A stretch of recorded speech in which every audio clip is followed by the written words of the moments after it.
Bienvenidos, extraños y extrañas. Entrad libremente por vuestra propia voluntad y dejad parte de la felicidad que traéis. Mi nombre es Estela Nayat y hoy vamos a hablar del terrible personaje Gilles de Rais, un sanguinario aristócrata, amigo de Juana de Arco, pero que fue acusado de asesino en serie, abusador de infantes, sádico, sodomita y hereje. Estaba fascinado por la magia y la alquimia. Gilles de Rais reunió en su corte a magos, nigromantes, brujos y adoradores del diablo. Se dice incluso que es el mayor asesino en serie de la historia, contándose entre 80 y 200 víctimas. ¿Intrigados? Acompañadme en esta misteriosa historia, pero antes no olvidéis suscribiros a mi canal para ver más vídeos como este, darle a la campanita de notificaciones para que os avise cuando subo un nuevo vídeo y seguidme en mis redes sociales. Bajad las luces, subid el volumen y ahora sí, comenzamos. El caso de Gilles de Rais. Antes de comenzar, quisiera recordaros que ya tenemos nuestra propia colección de merchandise en el canal. Además, también hay diseños exclusivos de Halloween que solo estarán disponibles durante el mes de octubre, así que no os lo perdáis. Si estáis interesados en echarle un vistazo, os metéis en mi página web, estelanayat.com, y también los podréis ver por debajo de este vídeo. Pero regresemos a la historia. El 26 de octubre de 1440, uno de los nobles más populares, heroicos y controversiales de la historia francesa, caminaba junto con sus cómplices rumbo a la horca. Con la cabeza en alto, el varón exhortó a sus camaradas a morir con valentía y a pensar únicamente en su salvación. Sin ninguna clase de temor en su semblante, se dirigió lentamente hacia el patíbulo. El día anterior había elegido ser el primero en cumplir la pena. Se creía inocente. Se sabía traicionado. Cualquiera que hubiera visto su expresión comprendería al instante que un hombre bueno y honorable moriría injustamente. Sin embargo, las pruebas en su contra aparentemente eran demasiadas y demasiado contundentes. Cuando el verdugo puso la cuerda alrededor de su cuello, Gilles de Rais esperó que, debido a la injusticia que en ese momento se estaba desarrollando, una ayuda divina viniera del cielo para liberarlo. Luego recordó a su amiga Juana de Arco y cómo la mano de Dios decidió abandonarla en el momento en que más lo necesitaba. Una amarga sonrisa se coló entre sus labios. En ese instante también comprendió que toda su vida había sido un largo camino hasta llegar a ese momento y que Dios, siempre vigilante, había sido testigo de cada una de sus acciones terribles o magníficas. Pese a ello, no era Dios quien lo juzgaba, no tenía salvación. Pero empecemos por el principio. Gilles Montmorency Laval, barón de Rais, nació durante el mes de septiembre de 1404 en el castillo de Champtonsé, una estancia conocida como la Torre Negra. Al ser el primer hijo, su llegada fue bien recibida entre su poderosa familia del sur de la Bretaña francesa. Hijo de Marie de Craon y Guy de Laval-Rais, provenía de una estirpe ilustre de grandes casas feudales. Por el lado de su madre estaba emparentado con la poderosa casa de Craon, una familia acaudalada del oeste de Francia, mientras que por el lado paterno estaba vinculado a la influyente familia de Laval, una de las dos más importantes de la Bretaña del siglo XV. Tras la muerte de su madre Marie de Craon, en una fecha desconocida, y la de su padre Guy de Laval-Rais, a finales de octubre de 1415 en Machecoul a manos de un jabalí que intentaba cazar, el joven Gilles y su hermano René quedaron al cuidado de su abuelo materno, Jean de Craon, señor de la Suze y Champtonsé. Estas pérdidas hicieron que Jean de Craon se hiciera con el control y la gestión de los bienes de los jóvenes, quienes pasarían a ser sus únicos herederos. De igual modo, el abuelo de Gilles anuló el testamento de su hijo, en el cual había designado a Jean II Tournemine, quien fue un importante noble bretón, como tutor y protector legítimo de los dos huérfanos. Esto demostraba las complejas dinámicas de poder entre las familias nobles de la época y que más adelante sería algo crucial para el futuro de Gilles. En 1417, Jean de Craon intentó casar a Gilles con una rica heredera normanda llamada Jeanne Painet, aunque este matrimonio fue prohibido por el Parlamento de París, ya que se debía esperar hasta que la joven fuera mayor de edad. Entendiendo que sería imposible consumar el matrimonio con Jeanne Painet, quien después se convertiría en la abadesa del convento benedicto de Lisieux, el abuelo de Gilles buscó una nueva pretendiente. Así dio con Beatrice de Rohan, y se fechó el matrimonio para el 28 de noviembre de 1418, aunque nunca se llevó a cabo por razones desconocidas. Muchos estudiosos creen que se debió al pronto deceso de la joven. Tras estas malas experiencias, Giles se comprometió con su prima, Catherine de Thouars. Sin embargo, en esta ocasión la familia de la joven se interpuso, aludiendo a que ambos se encontraban emparentados. Además, entre los Jaun y Mills II, padre de Catherine, existían disputas sin resolver. Sin prestar atención a terceros, Giles secuestró a Catherine y se casó con ella. Pese a este acto de valentía, la unión fue anulada por la Iglesia al considerarla incestuosa. Aunque esta historia tuvo un final feliz, ya que con la muerte del padre de la joven, ambas casas se unieron y terminaron legalizando la situación de la pareja. Bueno, un final feliz. El 26 de junio de 1422, tras un arduo proceso, Giles y Catherine por fin se unieron en matrimonio. Esta unión supuso un refuerzo para su posición en la región. De su matrimonio con Catherine nacería su única heredera, Marie de Gué, cuya fecha de nacimiento se sitúa entre 1433 y 1434. Con ella, el linaje de Giles desapareció, ya que nunca tuvo descendencia. Aunque Giles creyó que con su matrimonio todos los problemas habían terminado, nada estaba más lejos de la realidad. De acuerdo con las cláusulas del contrato matrimonial de su hija Catherine de Thouars, Beatrice de Montjoie conservó en su dote varias propiedades del difunto Mills II de Thouars, entre ellas 2 castillos, Tiffauges y Pucer. Tanto Giles como su abuelo tenían la esperanza de recuperar todos los castillos pertenecientes a Catherine, aunque sus planes se vieron frustrados cuando Beatrice de Montjoie contrajo nuevas nupcias con Jacques Machin de la Roche-Aigold, antiguo escudero de Mills II y chambelán del rey Carlos VII. Esto no amedrentó a los hombres, por lo que urdieron un plan para secuestrar a Beatrice. Ellos lo arreglaban todo con secuestros. Junto con Jean de Lannoy, capturaron no solo a Beatrice, sino también a la hermana menor de Jacques Machin y las encarcelaron a ambas. Durante su cautiverio, Giles de Gué y John de Joan las amenazaron con meterlas en sacos, coserlos y arrojarlos a un río, si no accedía a renunciar a su dote, por lo cual en poco tiempo Giles volvió a hacerse con los castillos de Catherine. Ganada esta batalla, era hora de que Giles demostrara su valía en un verdadero campo de guerra. Durante aquella época, Francia e Inglaterra desangraban los campos en un conflicto que más tarde se conocería como la Guerra de los 100 años, y del cual hizo parte una de las figuras más emblemáticas de estos tiempos, Juana de Arco. Tal y como sucede hoy en día, en aquellos tiempos eran muy importantes las conexiones y las relaciones que se tenían con altos nobles de la corte. Jean de Jaon era el primo lejano de Georges I de Trémoille, quien ejercía el cargo de gran chambelán del rey Carlos VII. Esto, además de la gran riqueza con la que contaba, las cuales le permitieron hacerse con soldados y exploradores, le permitieron a Giles convertirse en uno de los capitanes de más confianza del rey. Aunque se habla mucho de las cualidades en el campo de batalla de Giles durante esta época, los estudiosos de su vida aseguran que no existen muchos documentos que acrediten dicha fama. Se sabe que llegado 1427, junto con Ambroise de Loré y su pariente Jacques de Dinan, señor de Beaumanoir, lideró una guerra de las guerrillas en las fronteras del condado de Maine. Esta táctica de hostigamiento contra las tropas inglesas permitió a los capitanes franceses asaltar la fortaleza de Rampfort en Gien. Tras tomar el control del bastión, Gué y los demás capitanes cumplieron su promesa de perdonar a la guarnición inglesa, pero ahorcaron a los hombres francófonos, es decir, que hablaban francés, que se encontraron allí. Un nuevo asalto los llevó hasta el castillo de Malicorne, donde, al igual que hicieron en Rampfort, acabaron con la vida de todo aquel que hablaba francés por apoyar doblemente a la monarquía inglesa y francesa. Durante la primavera, Giles contribuyó de su propio bolsillo con 1000 escudos, moneda francesa de la época, para el pago de la liberación de su primo André de Lora, quien había sido capturado por 2 ingleses en marzo de 1428. En junio de 1428, nuevas tropas inglesas desembarcaron en el Reino de Francia y a partir de octubre sitiaron Orléans.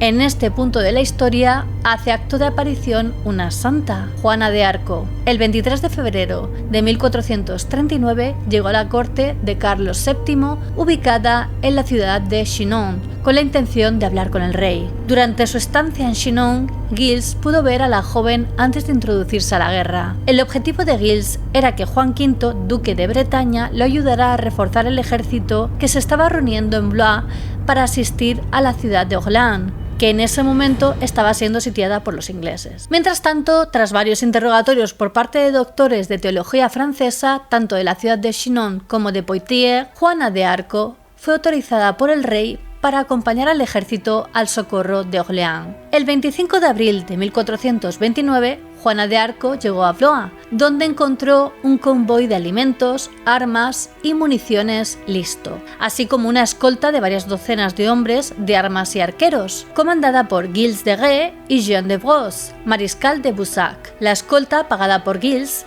ayudó a la joven a socorrer la posición francesa. Según el medievalista Philippe Contamine, Giles de Rais parecía estar en el corazón de esta operación por lo demás modesta. Tras colaborar con el asalto a la Bastilla en Chanloup, el 6 de mayo acompañó a Juana de Arco en la campaña del Loira, destinada a recapturar las ciudades ocupadas por guarniciones inglesas en la región. Sus próximas batallas fueron en Jargeau el 12 de junio de 1429 y Patay el 18 de junio de 1429. Su camino, que estaba prefigurado por la desgracia, lo llevó hasta Reims.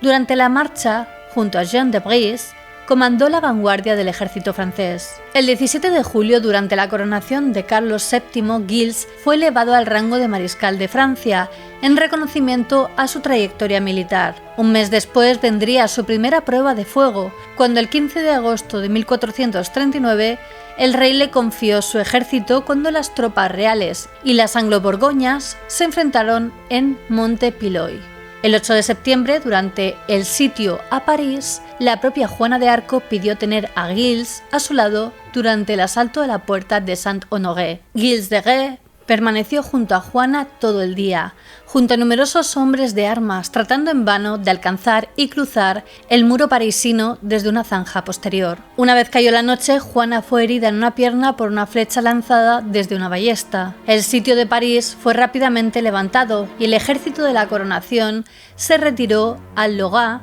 antes de ser disuelto en Reims el 21 de septiembre de 1429. Ese mismo mes, Carlos VII honró nuevamente a Giles de Rais por sus servicios encomiables, confirmando su título de mariscal y otorgándole el privilegio de añadir a su escudo de armas una bordura con flores de lis, un favor real compartido únicamente con Juana de Arco. Tras la captura y ejecución de Juana de Arco el 30 de mayo de 1431, a la edad de 19 años, Giles de Rais continuó con las gestas armamentísticas. En agosto de 1432, Giles de Rais participó en el levantamiento del sitio de Lagny, uno de los más célebres logros militares junto con la liberación de Orléans. No obstante, en aquel tiempo no todo fueron triunfos. El mes de noviembre lo recibió con la amarga noticia del fallecimiento de su abuelo, Jean de Caron. Aquello lo convirtió en uno de los hombres más ricos de Francia. De repente, a sus 27 años de edad,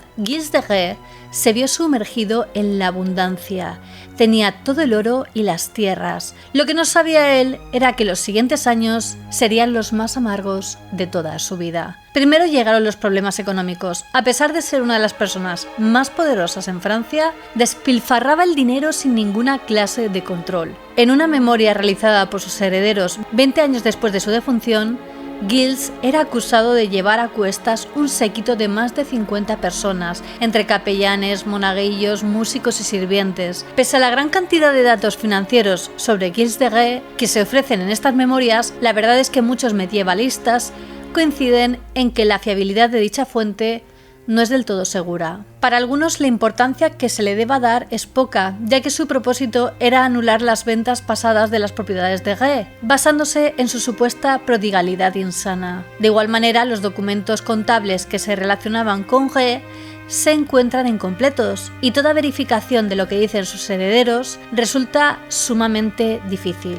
Los herederos de Gilles de Rais lo acusaron en su informe de haber incurrido en gastos insanos desde que cumplió los 20 años, incluso antes de la muerte de su abuelo, Jean de Craon. Se mencionaba también el mantenimiento de una tropa de 200 hombres a caballo como parte de las extravagancias, aunque este punto no se detalló en profundidad. Esta falta de énfasis podría explicarse por la cautela de los herederos, que querían evitar ofender al rey Carlos VII, criticando en exceso los gastos militares de Gilles, una muestra clara de su compromiso en la guerra. En aquellos años, con el tesoro real casi agotado, el rey estaba más inclinado a aceptar la participación de nobles como Gilles de Rais, quien era capaz de cubrir los costos de sus propias tropas, como lo demostró en abril de 1429. Cuando escoltó a un convoy de armas y suministros hasta la sitiada ciudad de Orléans. Aunque aún se tiene en duda todo lo escrito en el texto de los herederos de Gilles, la verdad es que durante las campañas armamentísticas en las que participó se vio obligado a deshacerse de gran parte de sus tierras para costear todo lo que la contienda requería. De ese modo, las primeras ventas de sus propiedades coincidieron con las primeras campañas militares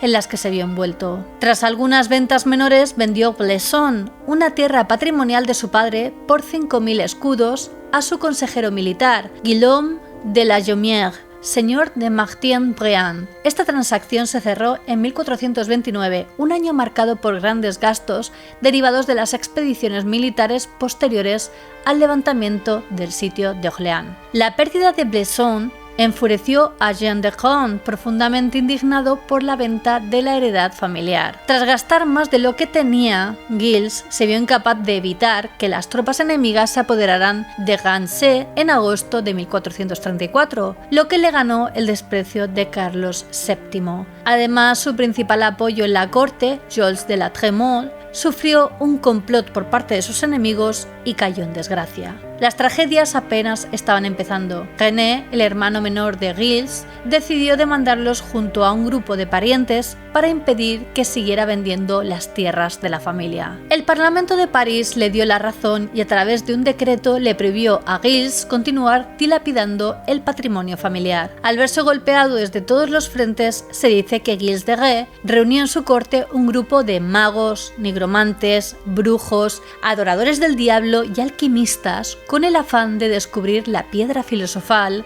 y utilizarla en la fabricación de oro. Llevó una vida de lujo y excesos, celebrando espléndidos banquetes. De estos ocultistas con los que se codeaba, la mayoría de ellos eran embaucadores, como el italiano Francisco Prelati, y a ellos eran los que instaba a descubrir la piedra filosofal. También invocaba al diablo y celebraba rituales satánicos. Durante el juicio posterior, Prelati testificaría que efectivamente en el castillo de Gilles se invocaba al demonio y se celebraban ceremonias satánicas. Además, firmaba pactos con su propia sangre, en un desesperado intento de obtener poder, conocimiento y oro. Todos aquellos problemas lo llevaron por la senda más oscura, pero el punto que lo hizo caer en completa desgracia se encontraba en Saint-Étienne-de-Mer-de-Mort. Gilles había vendido el castillo al tesorero del duque Jean V de Bretaña, Geoffroy Le Ferron. Este oficial ducal luego encargó la administración de la castellanía a su hermano Jean Le Ferron, un clérigo de alto rango. Rais intentó una vez más recuperar el castillo, esta vez para venderlo a su primo, el señor de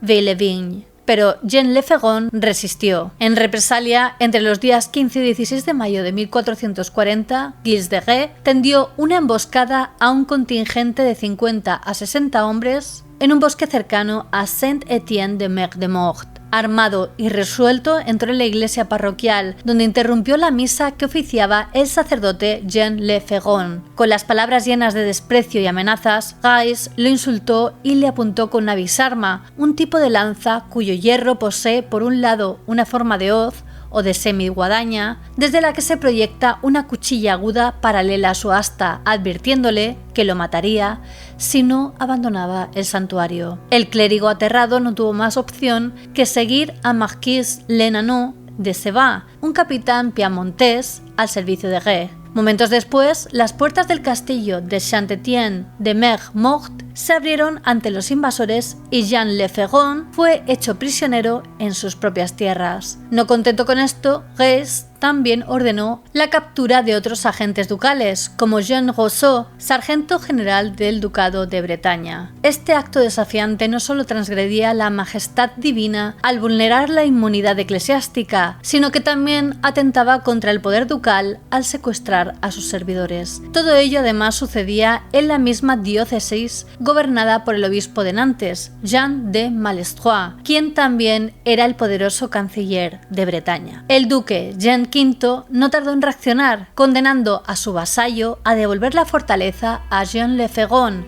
bajo amenaza de una multa de 50.000 escudos de oro. La justicia eclesiástica también abrió su propia investigación secreta, con el afán de recoger testimonios sobre los rumores que perseguían desde hace tiempo a Giles. Rumores que hablaban de desapariciones de niños en las residencias que poseía. Para llegar al fondo del misterio llamaron al obispo de Nantes, Jean de Malestroit, canciller a su vez de Jean V. En julio de 1440, Giles de Rais se presentó en Josselin para entrevistarse con Jean V. No obstante, los detalles de dicha conversación permanecen envueltos en misterio. Según una confesión posterior de François Prégalty, supuestamente uno de los colaboradores de Rais durante sus experimentos esotéricos y su búsqueda de conocimientos sobre la alquimia y la invocación a demonios, Giles buscaba asegurar que su confrontación con Jean V fuera favorable. Para ello solicitó a su invocador italiano que una vez más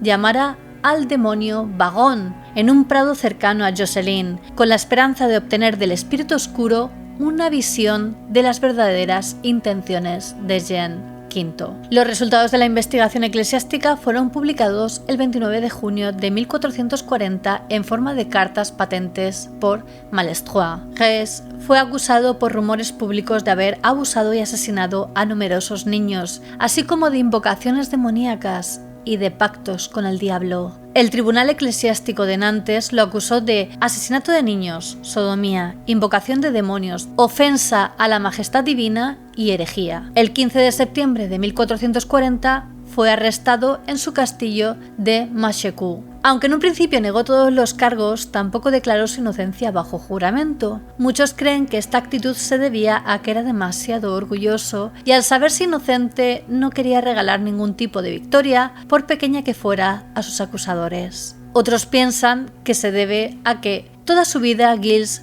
fue muy creyente y al saber que era culpable no quería jurar en vano.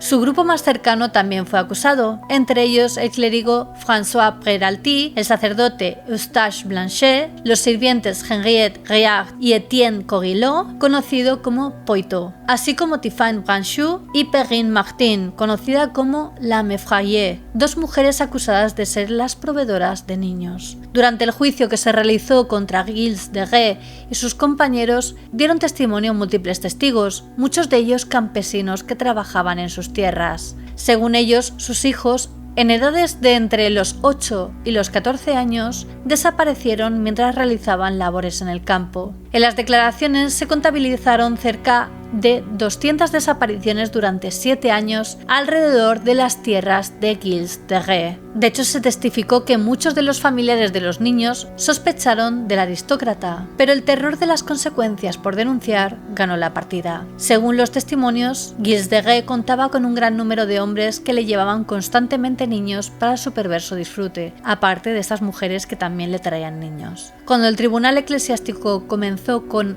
arrancarles una confesión bajo rotura, todos los implicados confesaron lo que habían hecho. Sus testimonios hablaban del rapto de los niños, bellos como los ángeles. Una vez los llevaban al castillo, Giles los sujetaba del cuello, ya sea con cuerdas o con sus propias manos, para evitar que gritaran. Acto seguido, abusaba de ellos y acababa con sus vidas. Casi siempre procedía a cortarles la cabeza, pero a veces simplemente los golpeaba hasta que estos quedaban sin vida. Uno de sus sirvientes declaró en el juicio: el varón experimentaba más placer asesinando a los niños, viendo separarse sus cabezas y sus miembros y observando cómo se debilitaban y corría su sangre, que conociéndolos carnalmente. Tras acabar sus macabros trabajos de sangre, Giles caía dormido mientras sus sirvientes se encargaban de limpiar todo a su alrededor, además de quemar los restos de los infantes. De igual manera, en el juicio se nombró una ocasión en 1437 cuando Giles acabó con la vida de 40 menores y los incineró al instante por temor a ser investigado. Este es un extracto de lo que relató el barón Gilles de Retz en su confesión bajo amenaza de tortura, sacada del libro El Mariscal de las Tinieblas de Juan Antonio Cebrián. Yo, Gilles de Retz, confieso que todo de lo que se me acusa es verdad. Es cierto que he cometido las más repugnantes ofensas contra muchos seres inocentes, niños y niñas, y que en el curso de muchos años he raptado o hecho raptar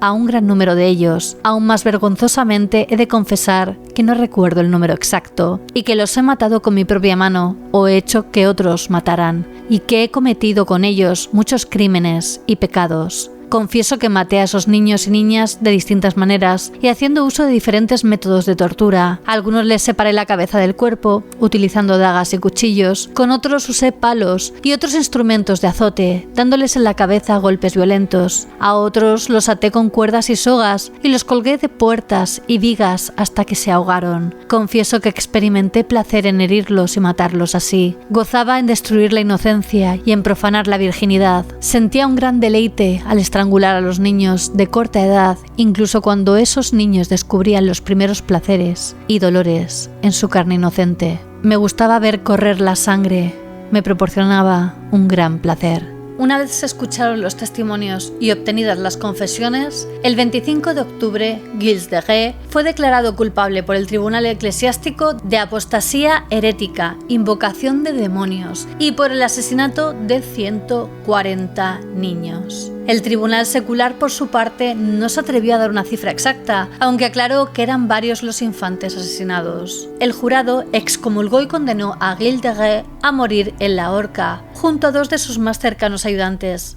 Henri Griard y Etienne Corillot. Sus restos serían quemados en la hoguera, una vez terminada la ejecución. Giles tuvo la oportunidad de confesarse y se le concedió su solicitud de ser enterrado en la iglesia del monasterio de Notre-Dame des Carmes en Nantes. La mañana siguiente, el 26 de octubre de 1440, se preparó todo para la ejecución de los condenados. Los tres condenados caminaron a través del campo de la isla de Vies. Era una mañana radiante y delante de la multitud, Giles exhortó a sus sirvientes a pensar únicamente en la salvación. El primero en caer bajo el yugo fue el propio Gilles de Retz, según su petición formal. Al terminar, los cuerpos de los tres hombres fueron incinerados. El cuerpo de Gilles de Retz fue rescatado del fuego, cortado en pedazos y sepultado en Notre-Dame des Carmes en Nantes. Durante la Revolución Francesa, el monasterio donde se encontraban sus restos fue destruido. A través de los años, muchas han sido las especulaciones que se han realizado alrededor de la figura de Gilles de Retz. La más emblemática es aquella que lo señala de ser la figura que inspiró el famoso cuento infantil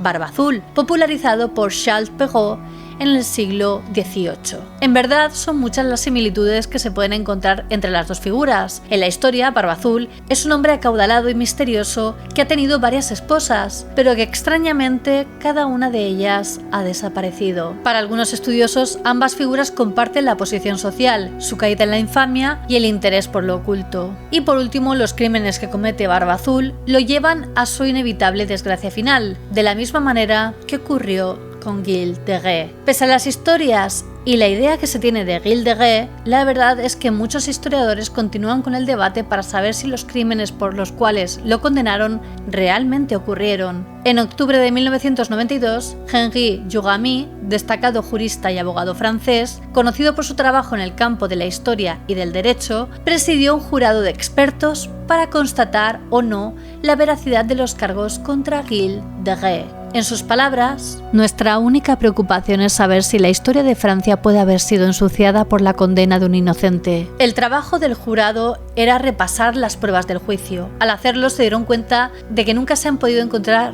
los restos de los niños asesinados en los castillos o en las tierras del condenado. Además, se cree que en su confesión influyó la amenaza de ser torturado. Entre los jurados se encontraban un senador, un biólogo, un médico, un exministro de Cultura, un exministro de Justicia y varios juristas en ejercicio. Ellos se encargaron de examinar minuciosamente el proceso al que se enfrentó Giles, las piezas del sumario y las actas del juicio. El pronunciamiento no absolvió formalmente a Giles de los crímenes por los cuales fue juzgado y ejecutado en 1440, pero sí buscó rehabilitar su imagen como un héroe militar y defensor de la causa francesa, especialmente por su papel en la guerra contra los ingleses durante la Guerra de los 100 años. Para el escritor Gilbert Bruto, autor de Gilles de Ré o La cara del lobo y el gran impulsor del proceso restitutorio, no existían pruebas fehacientes que lo inculparan. Según Bruto, la causa de la ejecución de Giles fue un complot urdido por el duque de Bretaña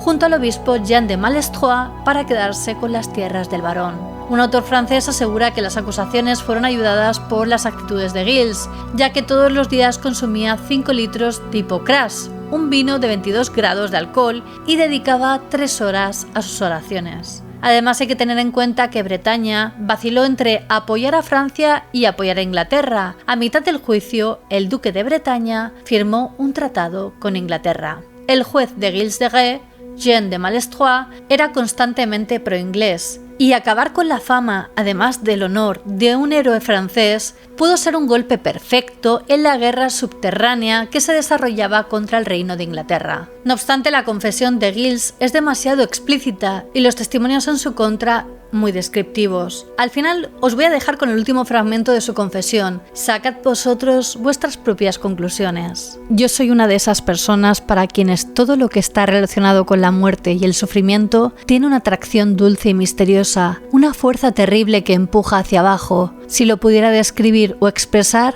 probablemente no habría pecado nunca. Yo hice lo que otros hombres sueñan. Yo soy vuestra pesadilla. Y bueno, hasta aquí el caso. ¿Y vosotros qué pensáis? ¿Era tan temible como se decía? ¿O era incluso peor?